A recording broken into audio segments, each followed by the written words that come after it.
There's been a lot of debate about the Arkham Knight Season Pass. It was expensive and the DLC received mixed opinions. I did buy the Season Pass when Arkham Knight came out because I'm a big fan of the Arkham games as well as DC in general, and have been playing through the DLC as it was released. So I decided to make a video giving my opinions on all of the DLC. The first piece of DLC we got were 2 Arkham episodes that were originally pre-order bonuses. One mission had us playing as Harley Quinn, going to break Poison Ivy out of prison. The other had us hunting down Black Mask as the Red Hood. Harley Quinn's DLC was the first piece of DLC I played, and I didn't love it. The mission's very short, it only takes about 15 minutes to beat, and it ends with a very generic, boring boss fight with Nightwing. I do like the way that Harley plays though. She moves in a very fast, fluid way and tears through enemies with her baseball bat. I also love that she doesn't have a silent takedown for the stealth sections. If you sneak up behind an enemy, you're only offered a loud takedown, which is much more in character for Harley. Throughout this DLC, Harley is having a conversation with Penguin through an earpiece, and their back and forth is consistently funny. Red Hood's DLC is by far the better out of the 2 pre-order DLC missions. Red Hood's combat style is very brutal, and that makes him feel unique. He uses his twin pistols as his ranged attack, and even shoots a downed enemy in the head as his finisher. And during stealth sections, he'll break enemies' necks. This makes playing as Red Hood feel wildly different to playing as Batman. But as fun as this DLC is, it's also only about 15 minutes long, and also ends with a generic boss fight, but at least this fight is less frustrating than Harley's boss fight. Batgirl: A Matter of Family was the first post-launch piece of DLC, and was developed not by Rocksteady, but by WB Montreal, who made Arkham Origins, and a lot of people were disappointed by it. I actually really enjoyed this DLC. In fact, it was my favourite piece of DLC. A Matter of Family sees Batgirl going to an abandoned theme park to rescue her father, Commissioner Gordon, from the Joker and Harley Quinn, with only Robin as backup, as she's been told that if Batman shows up, Joker will kill Commissioner Gordon. Batgirl is one of my favourite DC characters, so I was really happy to see Barbara before she was Oracle. Batgirl moves fast and has the ability to hack things in the environment to take down enemies. A Matter of Family is also a small open map, with collectibles and Easter eggs, including hidden messages you can find that expand on the history of the theme park and how it fell into the Joker's hands. The next piece of story DLC we got was GCPD Lockdown, where we play as Nightwing as he tries to stop Penguin's attempted escape of GCPD.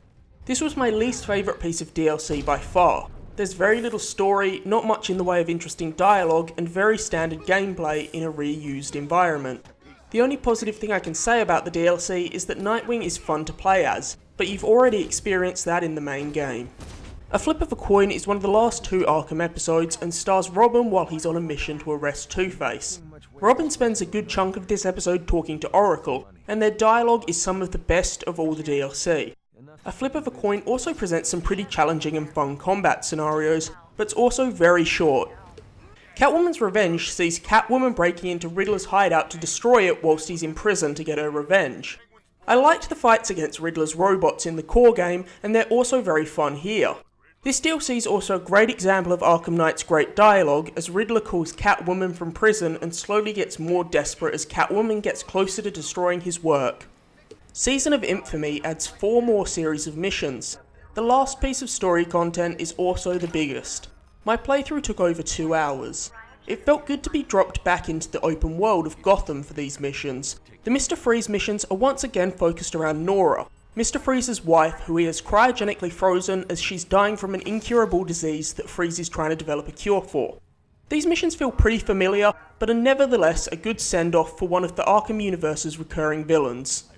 We also get to take on a series of missions involving Killer Croc's escape from his confinement. Like Freeze, it was cool to see another character from the Arkham universe return in the final game. Killer Croc was a very intimidating character in the previous games, and he's no different here. But these story missions actually give you more background on Croc and make you feel empathy for him. The Mad Hatter missions are actually my favourite series of missions in the Season of Infamy expansion. Mad Hatter is such a weird, creepy character, who a lot of people learned of through Arkham City. In his missions, we try and solve his riddles and even fight our way through a picture book that Batman becomes trapped in during a hallucination. But of course, the biggest piece of content in the Season of Infamy expansion is the Ra's al Ghul story. Not surprisingly, Rage didn't actually die in Arkham City and is still surviving off of the Lazarus Pit.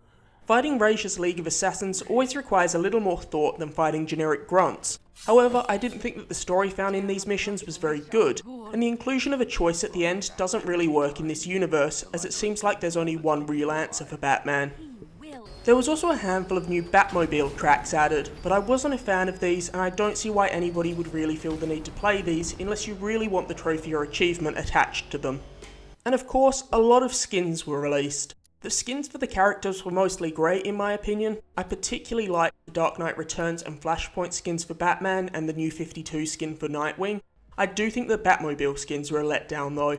A lot of them can't be used outside of specific missions as they can't use the combat mode of the Batmobile.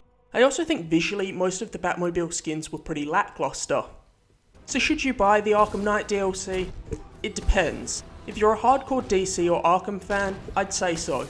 But if not, you may want to give this DLC a miss. As always, thank you very much for watching, and if you enjoyed this video, please like and subscribe or follow me on Twitter @ChrisFremont.